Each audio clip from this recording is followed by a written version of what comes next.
दोस्तों ज़रा एक मिनट के लिए कल्पना कीजिए, आपने पूरी ज़िंदगी नौकरी करके, बिजनेस करके, थोड़ा थोड़ा पैसा जोड़कर बैंक में एफडी कर रखी है, कुछ म्यूचुअल फंड्स में पैसा लगाया है, थोड़ा पैसा शेयर बाजार में है और आपको लगता है कि अब ज़िंदगी सुरक्षित है।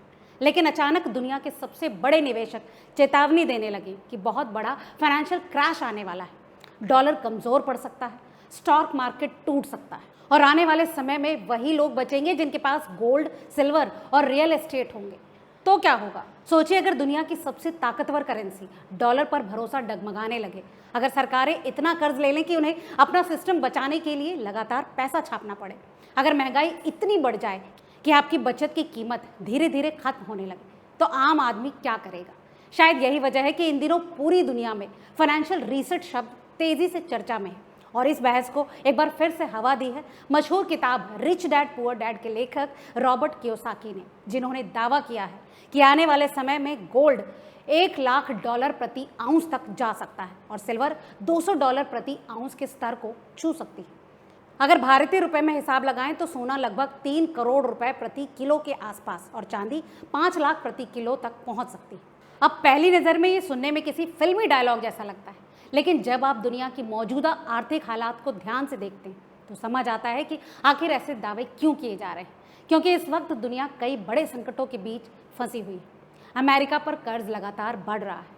आईएमएफ के फिस्कल मॉनिटर के मुताबिक ग्लोबल पब्लिक डेट $100 ट्रिलियन से ऊपर जा चुका है और ये दुनिया की कुल जीडीपी के लगभग 93 से 94% के बराबर है।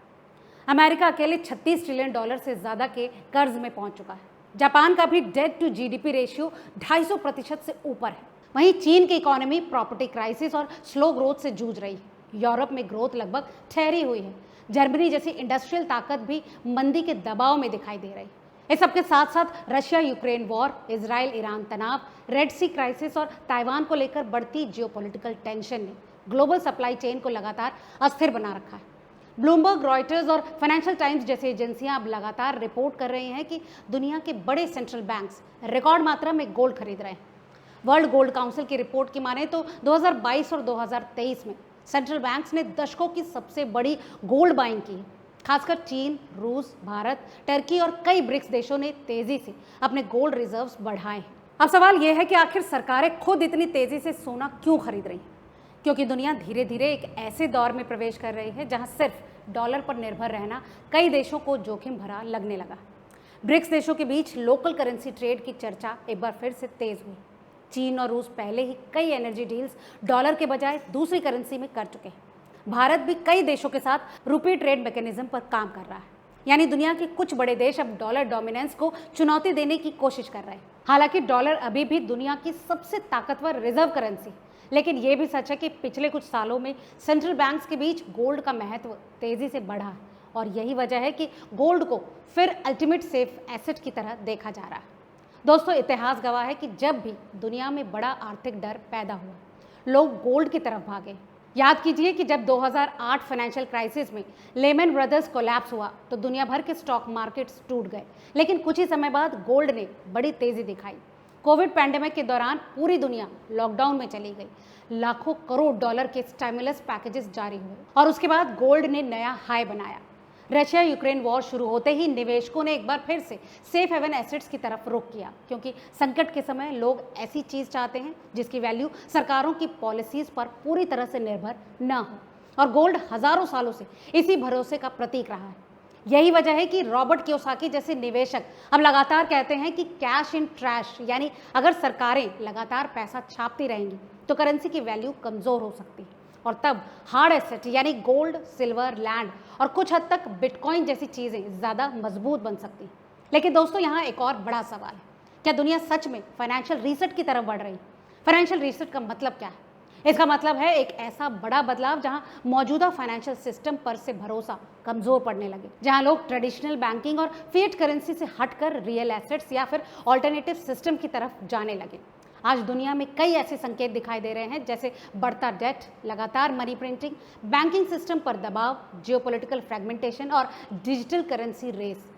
दोस्तों, आईएमएफ और वर्ल्ड इकोनॉमिक फोरम्स तक इस बात पर चर्चा कर चुके हैं कि आने वाले समय में फाइनेंशियल सिस्टम में बड़े बदलाव संभव हैं। इसी बीच बिटकॉइन जैसे डिजिटल एसेट का बढ़ना भी लोगों की बदलती सोच को साफ दिखाता है। हालांकि बिटकॉइन बेहद वॉलेटाइल है, लेकिन कई युवा निवेशक इसे डॉलर सिस्टम के विकल्प के रूप में देखते हैं। रॉबर्ट कियोसाकी तो बिटकॉइन को भी भविष्य का बड़ा एसेट मानते हैं और उन्होंने इसके $7,50,000 तक जाने की बात कही। लेकिन यहाँ ध्यान देने वाली बात यह है कि हर एक्सपर्ट कियोसाकी से सहमत नहीं। कई एनालिस्ट मानते हैं कि गोल्ड में तेजी संभव है, लेकिन $1,00,000 प्रति आउंस का टारगेट बेहद अग्रेसिव है। ऐसा इसलिए क्योंकि ऐसा होने के लिए या तो बहुत बड़ा करेंसी कोलैप्स होना होगा या फिर global inflation out of control होना पड़ेगा। कई अर्थशास्त्री कहते हैं कि कियोसाकी सालों से क्रैश प्रेडिक्शन करते आए और कई बार मार्केट उनकी उम्मीद के उलट भी चला है। लेकिन दूसरी तरफ ये भी सच है कि दुनिया का डेट लगातार बढ़ रहा है, सरकारें लगातार डेफिसिट स्पेंडिंग कर रही हैं और सेंट्रल बैंक्स इन्फ्लेशन या फिर ग्रोथ के बीच फंसे हुए हैं। अगर इंटरेस्ट रेट्स ज़्यादा बढ़ते हैं तो इकोनॉमी स्लो होती है और अगर रेट्स घटते हैं तो इन्फ्लेशन फिर से बढ़ सकता है। यानी दुनिया इस वक्त एक ऐसे इकोनॉमिक ट्रैप में फंसती दिख रही है जहां हर रास्ता जोखिम भरा है और यही डर गोल्ड और सिल्वर को मजबूत कर रहा है। सिल्वर की कहानी तो और भी दिलचस्प है क्योंकि ये सिर्फ प्रेशियस मेटल नहीं बल्कि इंडस्ट्रियल मेटल भी है। Electric vehicles, solar panels, semiconductor industry, AI infrastructure और ग्रीन एनर्जी ट्रांजिशन में सिल्वर की भारी ज़रूरत पड़ती है। इंटरनेशनल एनर्जी एजेंसी की रिपोर्ट्स के मुताबिक ग्रीन एनर्जी एक्सपेंशन के साथ साथ सिल्वर डिमांड लगातार बढ़ सकती है। यानी अगर जियोपॉलिटिकल फियर और इंडस्ट्रियल डिमांड दोनों एक साथ बढ़े तो सिल्वर में एक्सप्लोसिव रैली देखने को मिल सकती है। और यही वजह है कि अब कुछ एनालिस्ट सिल्वर को पुअर मैन्स गोल्ड नहीं बल्कि फ्यूचर टेक्नोलॉजी मेटल कहने लगे। लेकिन दोस्तों, मार्केट सिर्फ डर से नहीं चलता। अगर आने वाले समय में ग्लोबल इकोनॉमी स्टेबल होती है, इन्फ्लेशन कंट्रोल में आ जाता है, वॉर कम हो जाते हैं और सेंट्रल बैंक सॉफ्ट लैंडिंग कराने में सफल हो जाते हैं तो गोल्ड की तेजी सीमित भी हो सकती है। और इसीलिए ये समझना ज़रूरी है कि हर प्रेडिक्शन सच नहीं होती, लेकिन हर प्रेडिक्शन किसी न किसी डर और ट्रेंड को ज़रूर दिखाती है। और इस वक्त दुनिया जिस दिशा में जा रही है वहाँ सबसे बड़ा सवाल यही है, क्या आने वाले समय में लोग पेपर करेंसी पर उतना ही भरोसा करेंगे जितना पिछले 50 सालों से करते आए, या फिर दुनिया अब धीरे धीरे गोल्ड, सिल्वर और रियल एसेट्स की तरफ लौटने लगी। और अगर ऐसा हुआ तो आने वाले समय में सबसे बड़ा खेल सिर्फ स्टॉक मार्केट में नहीं बल्कि gold wallets, central banks reserves और हार्ड एसेट्स में देखने को मिलेगा। लेकिन दोस्तों, अगर दुनिया सच में फाइनेंशियल रीसेट की तरफ बढ़ रही है तो सबसे बड़ा सवाल ये है कि क्या सच में सोना इतना ऊपर जा सकता है या फिर ये सिर्फ डर बेचने का एक नया तरीका है। और यहीं से शुरू होता है वीडियो का सबसे धमाकेदार हिस्सा। दोस्तों, अब आते हैं उस सवाल पर जिसने पूरी दुनिया के निवेशकों, ट्रेडर्स, बैंकरों और आम लोगों के बीच हलचल मचा दी। क्या सच में सोना $1,00,000 प्रति आउंस तक जा सकता है? क्या चांदी $200 प्रति आउंस का स्तर छू सकती है? और अगर ऐसा हुआ तो भारत में गोल्ड 3 करोड़ प्रति किलो और सिल्वर 5 लाख रुपए प्रति किलो के पार पहुंच सकता है। पहली नज़र में ये सुनने में किसी साइंस फिक्शन फिल्म जैसा लगता है, लेकिन जब आप दुनिया की मौजूदा आर्थिक स्थिति, सेंट्रल बैंकों की रणनीति, बढ़ती जियोपॉलिटिकल टेंशन और ग्लोबल डेट क्राइसिस को जोड़कर देखते हैं तो समझ में आता है कि आखिर रॉबर्ट कियोसाकी जैसे निवेशक इतनी बड़ी भविष्यवाणी क्यों कर रहे हैं। दोस्तों, क्योंकि सच ये है कि आज पूरी दुनिया में गोल्ड को लेकर एक नया बुल रन नैरेटिव बन रहा है और ये सिर्फ छोटे निवेशकों की कहानी नहीं है बल्कि गवर्नमेंट, सेंट्रल बैंक्स और बड़े फाइनेंशियल इंस्टीट्यूशंस तक इस दौड़ में शामिल दिखाई दे रहे हैं। वर्ल्ड गोल्ड काउंसिल के एक रिपोर्ट के मुताबिक पिछले कुछ सालों में सेंट्रल बैंक्स ने रिकॉर्ड मात्रा में गोल्ड खरीदा। खासकर चीन, रूस, भारत, पोलैंड, टर्की और कई इमर्जिंग इकोनॉमीज अब लगातार अपने गोल्ड रिजर्व्स बढ़ा रही। रॉयटर्स और ब्लूमबर्ग की रिपोर्ट के मुताबिक चीन ने लगातार कई महीनों तक गोल्ड रिजर्व्स बढ़ाए हैं, जबकि रूस सालों से डॉलर एक्सपोजर घटाने की कोशिश कर रहा है। सवाल ये है कि सरकारें खुद इतना सोना क्यों खरीद रही? दोस्तों, क्योंकि दुनिया अब धीरे धीरे एक ऐसे मोड़ पर पहुंच रही है जहां सिर्फ डॉलर आधारित फाइनेंशियल सिस्टम पर भरोसा पहले जैसा मजबूत नहीं दिख रहा। ब्रिक्स देशों के बीच ऑल्टरनेटिव पेमेंट सिस्टम की चर्चा तेज हो चुकी है। चाइना और रशिया कई एनर्जी डील्स लोकल करेंसी में कर चुके हैं। सऊदी अरेबिया तक ने ऑयल ट्रेड में डॉलर के अलावा विकल्पों की बात की है और यही वजह है कि गोल्ड को फिर से न्यूट्रल रिजर्व एसेट की तरह देखा जा रहा है, यानी एक ऐसी प्रॉपर्टी जो किसी एक देश की इकोनॉमी या फिर करेंसी पर पूरी तरह से डिपेंड नहीं है। दोस्तों, यहाँ समझने वाली सबसे बड़ी बात यह है कि गोल्ड की कीमत सिर्फ ज्वेलरी डिमांड से तय नहीं होती बल्कि ये दुनिया के डर, भरोसे और मॉनेटरी पॉलिसी का आईना होती है। जब दुनिया में डर बढ़ता है, लोग गोल्ड खरीदते हैं। जब इन्फ्लेशन बढ़ता है तो लोग गोल्ड खरीदते हैं। जब करेंसी कमज़ोर पड़ती है तो लोग गोल्ड खरीदते हैं। और जब वॉर्स या फिर ग्लोबल क्राइसिस बढ़ते हैं तब भी गोल्ड सेफ हेवन बन जाता है।